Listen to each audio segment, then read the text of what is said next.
Which tree is sacred for Uttarashadha Nakshatra? Which tree should we worship to attain Uttarashadha's blessings? The tree that Uttarashadha relates is the tree of jackfruit. Incidentally, jackfruit is Singapore's national fruit. And I will tell you all a secret of jackfruit. The secret of jackfruit is that whosoever plants this wonderful tree of heavens always prospers in life. Jackfruit is indeed a fruit of prosperity. To receive more blessings from the mighty star of Uttarashadha, the native should offer jackfruit to Lord Vishnu, and if possible, also plant a tree of jackfruit in his backyard or in his garden.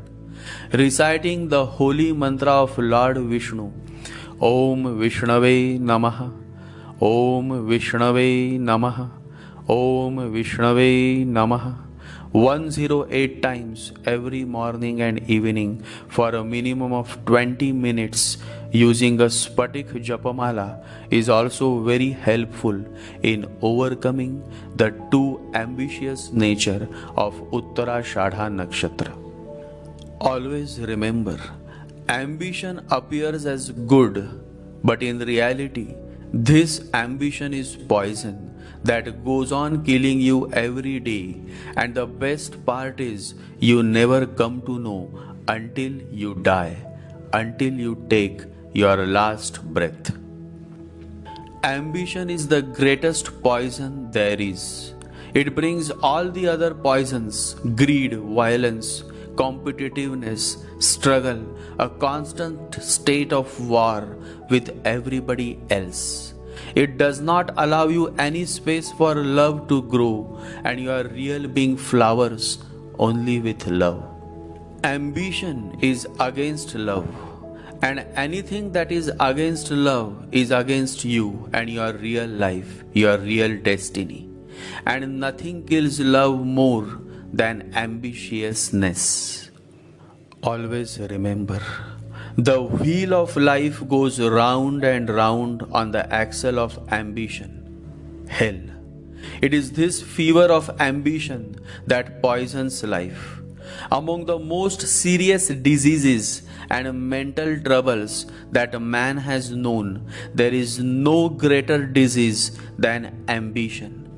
Because a mind which is disturbed by the wind of ambition is not destined to have peace, music, and bliss. Such a person is not at home in himself, and peace, music, and bliss are the outcome of being at home in oneself. A person who is not at home within himself is diseased. He is only healthy when he is at home there.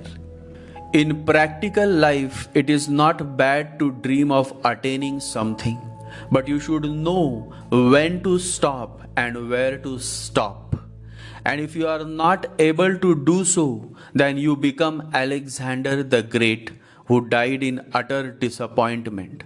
The last words of Alexander the Great, who spent his whole life in conquering the whole world, but failed. His last words were, "All is vanity." And for this vanity, he spent his whole life. What a tragedy. The last moment of Alexander's life is worth mentioning. It is said that the sun was setting. Alexander was dying. He was dying in his golden palace. He had the most beautiful palace that anybody has ever had before or since. He had all the power that a man can have, and all the riches, and all the beautiful women. He had all the greatest physicians of the world to take care of him, and he was not very old, but he was dying. And the physician said, "Now we are helpless." He wanted to be alive at least 24 hours more, just 24 hours more, because he wanted to see his mother.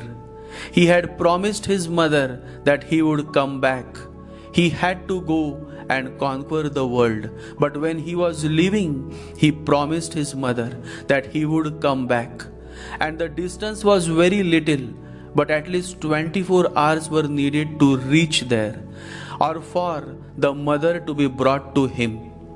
And he only wanted to live for 24 hours more. With all the wealth of the world and all the power of the world.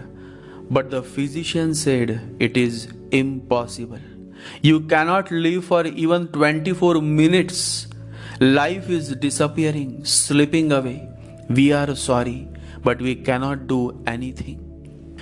Lying on a golden couch, studded with valuable diamonds. How helpless Alexander must have felt. He was just asking for 24 hours, not much at least for an Alexander. He was not a beggar. 24 hours for a man like Alexander was not too much, but even that was not possible. And when the last flicker of life was disappearing, he opened his eyes, looked at his gold palace, his generals standing around him, his immensely costly couch on which he was dying, a poor man, a beggar, and he laughed at the whole ridiculousness of it, and he wanted only 24 hours. These were his last words. He said, "All is vanity," closed his eyes and died. All is vanity. And he struggled his whole life for this vanity. He died a poor man, empty, exhausted, utterly disillusioned.